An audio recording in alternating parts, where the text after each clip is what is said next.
दोस्तों जय हिंद, वंदे मातरम। स्वागत है आपका यूट्यूब के इस ऑनलाइन प्लेटफॉर्म में। और आज हम जानने वाले हैं साइंस के कुछ प्रीवियस ईयर क्वेश्चंस जो कि C-TET में आए हुए हैं।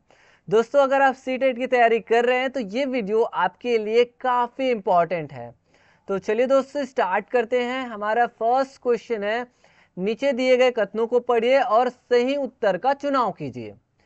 यहाँ पे कथन दिया हुआ है H1 प्रकाश संश्लेषण ऊष्माशोषी अभिक्रिया है और H2 दिया है श्वसन ऊष्माक्षेपी अभिक्रिया है। बताइए, इतने ऑप्शन है, 4 ऑप्शन है, इसमें से कौन सा ऑप्शन सही हो जाएगा। तो सबसे पहले हम कथन को देखते हैं एक बार फिर से और समझते हैं कि यह सही है या नहीं। तो प्रकाश संश्लेषण यानी कि जो फोटोसिंथेसिस है वो एंडोथर्मिक प्रोसेस है या नहीं, ऊष्मा शोषी अभिक्रिया है या नहीं। तो प्रकाश संश्लेषण में ऊष्मा शोषण होता है ना। ऊष्मा शोषी का मतलब क्या हो गया, ऊष्मा का शोषण करना। ऊष्मा का शोषण करना मतलब ऊष्मा को प्राप्त करना, यानी ऊष्मा को ग्रहण करना, यानी है ये, है ना। तभी तो प्रकाश संश्लेषण में क्या होता है, ऊष्मा का शोषण करते हैं ना। और श्वसन जो है ऊष्माक्षेपीय अभिक्रिया है, एक्सोथर्मिक प्रोसेस है।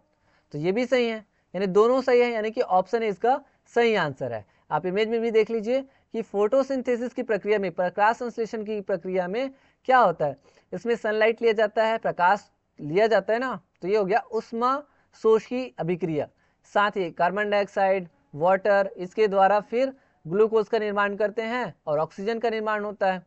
तो इस तरह से ये ऊष्मा शोषी अभिक्रिया है, यानी एंडोथर्मिक प्रोसेस है। और जो श्वसन है वो क्या था, वो क्या है, वो है एक्सोथर्मिक प्रोसेस, यानी कि ऊष्माक्षेपी, उसमें ऊष्मा निकलता है, ऊष्मा निकलती है। नेक्स्ट है, निम्नलिखित सारणी विभिन्न सूचकों के डाले जाने पर अम्ल और क्षार में होने वाले रंग परिवर्तन को चित्रित करते हैं। यहाँ पे कुछ ABCD लिखा हुआ है, वो किन चीजों को डिफाइन कर रहा है। जैसे हल्दी है, हल्दी की जो प्रकृति होती है वो अम्ल जैसी होती है ना। तो एक बार रीड कर लीजिए, फिर बताइए, वीडियो को पॉज करिए, फिर आप सोच लीजिए, फिर देखिए। तो देखिए, हल्दी की जो प्रकृति रहती है वो थोड़ी सी अम्लीय रहती है। तो अम्लीय होने की वजह से अम्ल में होने वाला जो परिवर्तन होगा वो कोई परिवर्तन नहीं होगा। लेकिन क्षार में हम जब डालते हैं ना तो उसका रंग परिवर्तन हो जाता है, वो थोड़ा से रक्ताब और भूरा हो जाता है। वैसे चाइना रोज की हम बात करें तो चाइना रोज जो है वो अम्ल में गुलाबी, गहरा गुलाबी रंग प्रोवाइड करता है, परिवर्तन हो जाता है उसमें। और क्षार में हम इसके साथ क्रिया कराते हैं तो वो थोड़ा वो हो जाता है हरा रंग, यानी कि ये वाला, यानी ऑप्शन यही सही है। वैसे फिनाफ्थेलिन जो है वो अम्ल में उसका जो परिवर्तन होगा वो हो जाएगा आपका रंगहीन। और जो मेथिल ऑरेंज है वो अम्ल के साथ जो बनाएगा वो होगा ऑरेंज, यानी नारंगी। तो ऑप्शन जो 1 है वही हमारा सही आंसर है। नेक्स्ट देखते हैं, ज्वाला का रंग निर्भर करता है। ज्वाला का रंग किस पर निर्भर करता है, देख लीजिए, 3 जो है चीजें हैं। दाह्य पदार्थ की प्रकृति पर, ऑक्सीजन आपूर्ति पर, आसपास के तापमान पर। इसके अकॉर्डिंग यहाँ पे ऑप्शन दिए हुए हैं। तो कौन सा ऑप्शन सही हो जाएगा कि देखिए, ज्वाला का जो रंग होता है ना वो दाह्य पदार्थ की प्रकृति पर निर्भर करता है, ऑक्सीजन पे भी डिपेंड करता है ना, ऑक्सीजन कितनी मात्रा में है, तो ऑक्सीजन आपूर्ति पर भी डिपेंड करता है। वातावरण पे डिपेंड नहीं करता, वातावरण ठंडा है, गर्म है, इतना डिग्री सेल्सियस है, इट डजेंट मैटर। तो यहाँ पे आ जाएगा आपका फर्स्ट एंड सेकंड सही, यानी कि थर्ड वाला हमारा सही हो जाएगा। आप इमेज में भी देख सकते हैं, ये जो ज्वाला का रंग दिखाई दे रहा है ना, ये ऑक्सीजन पे डिपेंड करेगा, ऑक्सीजन की मात्रा पे, और पदार्थ की जो प्रकृति है वो कैसी है उस पर भी। नेक्स्ट क्वेश्चन देखते हैं, निम्नलिखित में से कौन से कारक पृथ्वी पर पवनों के जनन और बहाव के लिए उत्तरदायी है। बताइए, इनमें से कौन सा कारक है जो पृथ्वी पर पवन के जनन और बहाव के लिए उत्तरदायी है। तो पहला दिया है पृथ्वी का अनियमित यानी परिवर्तनीय तापन, महासागरों का अनियमित परिवर्तनीय तापन, पृथ्वी और सूर्य के बीच की दूरी, पृथ्वी पर गुरुत्वाकर्षण बल। तो कौन सा सही है, इसके अकॉर्डिंग यहाँ पे दिया हुआ है 4 ऑप्शन। तो इसमें देखिए जो मेन चीज है वो है पृथ्वी का अनियमित यानी परिवर्तनीय तापन, यानी कि फर्स्ट ऑप्शन सही हो जाएगा, यानी कि ये हमारा फर्स्ट ऑप्शन ही सही है। अगर आप देखेंगे कि और किन किन चीजों पर डिपेंड करता है, तो देखिए पृथ्वी पर पवनों के जनन और बहाव के लिए मुख्य रूप से 4 चीजें हैं जो उत्तरदायी है। एक, पृथ्वी का असमान ताप, दूसरा है पृथ्वी का घूर्णन, तीसरा है पृथ्वी का दाब प्रवणता, और कोरियोसिस इफेक्ट, कोरियोसिस प्रभाव, जो पृथ्वी के घूर्णन के कारण होता है। तो ये 4 चीजें जिस पर पृथ्वी के जनन और बहाव के लिए ये उत्तरदायी है। 4 कारक है। 5वां देखते हैं, ए का परमाणु क्रमांक है 13 और बी का परमाणु क्रमांक कितना है 17। ए और बी से निर्मित यौगिक का रासायनिक सूत्र हो सकता है, बताइए क्या हो सकता है। ये A3B है, ये वाला है AB3 और ये है AB2 और ये है AB। कौन सा ऑप्शन सही हो जाएगा। तो देखिए एक का परमाणु क्रमांक कितना है 13 है, ए का परमाणु क्रमांक है 13, ए का परमाणु क्रमांक 13 यानी कि ये बोरान है, नहीं सॉरी एल्यूमिनियम है ना, बोरान का 5 रहता है, एल्यूमिनियम है। इसका परमाणु क्रमांक है 13 यानी कि इसको हम इसका जो इलेक्ट्रॉनिक विन्यास है कैसे लिख सकते हैं 2 8 और 3। वैसे ही एक बी है, ये ए का एल्यूमिनियम हो गया और बी जो है ना उस वो क्या हो जाएगा क्लोरीन हो जाएगा। इसका जो परमाणु क्रमांक है वो है 17 है ना। तो इसको हम कैसे लिख सकते हैं 2 8 और 7। अब देखिए इसकी जो संयोजकता है एल्यूमिनियम की जो संयोजकता है वो कितनी है 3 है ना। यानी कि ये स्थायी अष्टक प्राप्त करने के लिए कोई भी जो तत्व है ना, कोई भी जो तत्व है वो अपना अष्टक प्राप्त करने की कोशिश करता है ताकि वो स्थायी रहे। तो इसे अपना अष्टक प्राप्त करने के लिए क्या कितनी चीज़ों की जरूरत है, या तो ये 5 ग्रहण करेगा या फिर ये 3 त्यागेगा। तो 5 ग्रहण करना मुश्किल है, त्यागना आसान है, 3 को त्यागना आसान है। तो इसकी जो संयोजकता है वो कितनी है 3 है। वैसे ही क्लोरीन की यदि हम बात करें यानी बी की बात करें तो इसको अष्टक प्राप्त करने के लिए या तो ये अपना 7 को त्याग देगा या फिर ये किसी से एक मंगेगा। तो एक मंगेगा मतलब -1 की इसको यानी कि जरूरत है, -1 कम है ना, 1 कम है यानी -1। तो इसकी जो संयोजकता है वो है -1। तो इस तरह से क्या हो जाएगा आपका एल्यूमिनियम जो है वो क्या कर सकता है वो 3 को त्याग सकता है और इसकी संयोजकता कितनी है 3 है। तो Al और क्लोरीन को कितनी इसकी जो संयोजकता है वो -1 है तो AlCl3 ऐसा हो जाएगा। तो इस तरह से ये बनेगा AlCl3 यानी कि AB3 यानी कि AB3 यानी ऑप्शन 2 इसका सही आंसर हो जाएगा। आ रहा है समझ में। संयोजकता के ऊपर डिपेंड करेगा, इसकी संयोजकता कितनी है 3 है तो इसको 3 जो है ना परमाणु की आवश्यकता है तो इसलिए हो जाएगा AlCl3 और इसकी संयोजकता क्या है -1 है तो इस तरह से ये जुड़ जाएगा इसमें, फिर इसकी जो कमी है वो पूरी हो जाएगी। ठीक है ना। तो इस तरह से अब हम देखते हैं नेक्स्ट क्वेश्चन। निम्नलिखित में से कौन सा कथन ताप के चालन के बारे में सही नहीं है।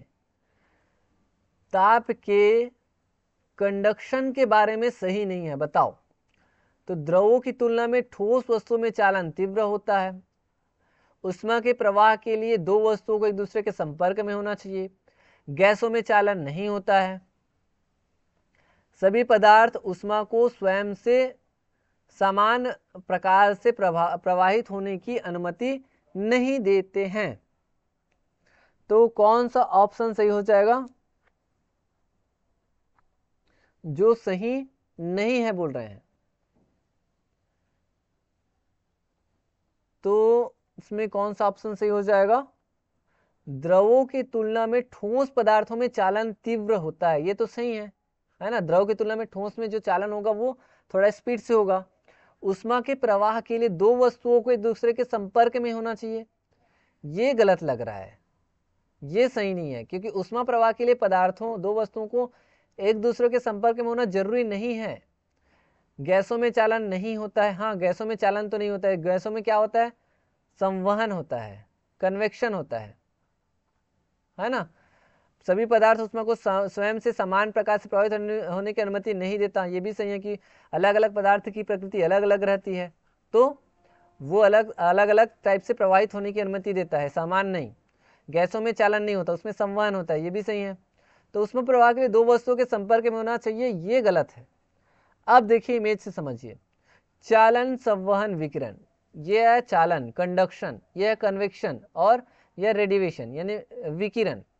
तो 3 तरह से ऊष्मा का स्थानांतरण होता है। एक कंडक्शन, कंडक्शन जो होता है ना वो किस में होता है, पदार्थ में होता है, ठोस पदार्थों में होता है। जैसे कि हमने यहाँ पे इसको गर्म किया और इसकी जो हीट है, इसकी जो गर्मी है ना इधर बढ़ने लगी बढ़ने लगी बढ़ने लगी, यानी कि इसके लिए कोई माध्यम की आवश्यकता होती है, कोई ठोस पदार्थ की आवश्यकता होती है, कोई चीज की। ठीक है, ये होता है चालन। चालन के लिए संपर्क में होना अनिवार्य है। संवहन में भी माध्यम की आवश्यकता होती है। ये द्रव में, गैस में होता है। जैसे कि पानी को हमने यहाँ पे गर्म किया तो यहाँ जो पानी की जो ऊर्जा है ना, यहाँ की जो कण है वो ऊर्जा लेकर के ऊपर उठने लग गया। वैसे ही हवा में भी कन्वेक्शन ही होता है, संवहन होता है। ठीक है, तभी तो इसकी वजह से आप घरों में देखे होंगे कि खिड़कियों के ऊपर में एडजस्ट लगाए रहते हैं, ताकि जो गर्म हवा है वो गर्म होने के बाद वो ऊपर उठता है, और ऊपर उठा किसकी वजह से उठा, वो संवहन की वजह से, और फिर वो उसको फिर एडजस्ट के थ्रू हम उसे बाहर निकाल देते हैं, है ना। तो ये होता है कन्वेक्शन।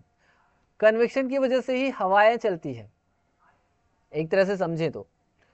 अब रेडिएशन की बात करें तो रेडिएशन, देखिए चालन संवहन के लिए माध्यम की आवश्यकता होती है ना। कंडक्शन के लिए ठोस पदार्थ, कन्वेक्शन के लिए हवा वाला माध्यम हो या द्रव वाला माध्यम हो। रेडिएशन यानी विकिरण के लिए माध्यम की आवश्यकता नहीं होती। इसके लिए ये निर्वात में भी गमन कर सकती है संवहन, जिसकी वजह से विकिरण की वजह से ही तो सूर्य की जो ताप है, सूर्य की जो एनर्जी है ना, उसकी जो ऊष्मा है वो पृथ्वी तक आती है। तो इसके लिए माध्यम की आवश्यकता नहीं होती है। तो इसीलिए ये वाला जो कथन था ना कि गैस, ये वाला ना, ऊष्मा के प्रवाह के लिए दो वस्तुओं के एक दूसरे के में संपर्क होना चाहिए, नहीं। तो ऊष्मा के प्रवाह के लिए संपर्क भी हो सकता है, बिना संपर्क में भी वो जो है गमन कर सकता है, परिवहन कर सकता है। ठीक है, तो तीनों चीजें मैंने समझा दिया, चालन, संवहन, विकिरण, conduction, convection and radiation. Next है, एक वस्तु को जब द्रव ए में डाला जाता है तब वह द्रव के बाहर अपने आयतन के 1/4 यानी 1/4 भाग के साथ तैरती है, तथा जब द्रव बी में डाला जाता है तब वह द्रव के साथ अपने आयतन के 3/4 भाग के साथ तैरती है। निम्नलिखित में से कौन सा कथन सही होगा। देखिए, एक द्रव में डाल रहे हैं तो 1/4 भाग तैर रहा है, दूसरा में डाल रहे हैं तो 3/4 भाग तैर रहा है, मतलब ज्यादा भाग तैर रहा है। तो जाहिर सी बात है कि द्रव बी का जो घनत्व है ए के घनत्व से अधिक है। बी का घनत्व अधिक है तभी तो इसमें ज्यादा तैर रहा है क्या। क्योंकि देखिए, अगर हम जैसे पानी में अगर रखते हैं, पानी में किसी चीज को डालते हैं तो ये इतना भाग बस तैर रहा है, और उससे गाढ़ा चीज कोई हम ग्लिसरीन वगैरह में डाल दिए, ग्लिसरीन में, है ना, ग्लिसरीन में डाल दिए तो इतना भाग तैर रहा है। मतलब जाहिर सी बात है ना, ग्लिसरीन गाढ़ा है, ये पतला है, तो यानी कि बी का जो घनत्व है द्रव ए के घनत्व से अधिक है। बहुत ही आसान है ये। अब हम बढ़ते हैं नेक्स्ट क्वेश्चन की ओर। नेक्स्ट क्वेश्चन है, सुनीता शीत जल के बीकर में पोटेशियम धातु का एक टुकड़ा डाल देती है तथा अवलोकनों को लिखती है। निम्नलिखित में से कौन सा अवलोकन होगा, बताइए। अब शीत जल के बीकर में पोटेशियम धातु को डालने से क्या होगा, बताइए। पोटेशियम जल के साथ प्रचंड रूप से विक्रिया करता है, यह ऊष्माशोषीय विक्रिया है, हाइड्रोजन गैस विकसित होती है, फट ध्वनि सुनाई देती है। तो क्या चीज होगी। तो इसमें देखिए दोस्तों, जाहिर सी बात है कि जो पोटेशियम है वो बहुत ही क्रियाशील धातु है, और जब हम पोटेशियम को जल के साथ उसमें डालेंगे, शीत जल के बीकर में, तो जाहिर सी बात है पोटेशियम जल के साथ प्रचंड रूप से अभिक्रिया करेगा, और अभिक्रिया करेगा मतलब ये ऊष्मा शोषित तो हो ही नहीं सकता, ये नहीं हो सकता, ऊष्मा शोषी हो ही नहीं सकता। उसमें ऊष्मा छेपी होगा, ऊष्मा का शोषण थोड़ी करेगा, ऊष्मा निकलेगा, काफी मात्रा में एनर्जी निकलेगी। तो ये ऑप्शन जो 2 है ना वो सही है ना। और हाइड्रोजन गैस विकसित होगी, ये भी मतलब विकसित होगी, फट ध्वनि भी सुनाई देगी क्योंकि एकदम तीव्र विक्रिया होगी। यानी कि इसमें जो अवलोकन सही नहीं है उसमें ऑप्शन बी हमारा सही हो जाएगा, ये अवलोकन बस सही नहीं है। ठीक है, देखिए पोटेशियम धातु पिघल जाती है और पानी की सतह पर तैरती है, ये भी होगा। बुदबुदाहट की आवाज भी आएगी, हाइड्रोजन गैस उत्सर्जन होगा, चिंगारी निकलती है और बैगनी लौ भी निकलती है, पानी जो है वो गर्म हो जाएगा, पोटेशियम हाइड्रोक्साइड का घोल बनता है, ये सारी चीजें होगी। नेक्स्ट क्वेश्चन है, विज्ञान कक्षा में अपसारी प्रश्नों का उद्देश्य हो सकता है। विज्ञान कक्षा में अपसारी प्रश्नों का उद्देश्य क्या हो सकता है। तो 4-5 विकल्प है, आलोचनात्मक, विवेचनात्मक, आलोचनात्मक या विवेचनात्मक चिंतन को प्रोत्साहित करने का, विद्यार्थियों के बीच भेद करने का, प्रतिभाशाली विद्यार्थियों की पहचान करने का, वैकल्पिक अवधारणाओं की पहचान करने का, विज्ञान में व्यक्ति निष्ठता को स्वीकारने का। तो कौन सा ऑप्शन सही हो जाएगा? तो इसमें देखिए आलोचनात्मक विवेचनात्मक चिंतन को प्रोत्साहित करना, ये हो जाएगा। विद्यार्थियों के बीच में अगर हम देखें तो एक तरह से हम क्या कर रहे हैं, भेद भी, विद्यार्थियों के बीच भेद करने का, है ना। विद्यार्थियों के बीच में हम जानेंगे कि कौन सा बच्चा कितना है, ऐसा। यानी अगर हम नेगेटिव में देखेंगे तो रॉन्ग हो जाएगा, लेकिन पॉजिटिव में सोचेंगे तो विद्यार्थियों में कितना नॉलेज है ये सब देखने के लिए भी हम सारी प्रश्नों का चुनाव कर सकते हैं। तो ये भी हो जाएगा। प्रतिभाशाली विद्यार्थियों की पहचान करने का, पहचान भी कर सकते हैं इसके थ्रू।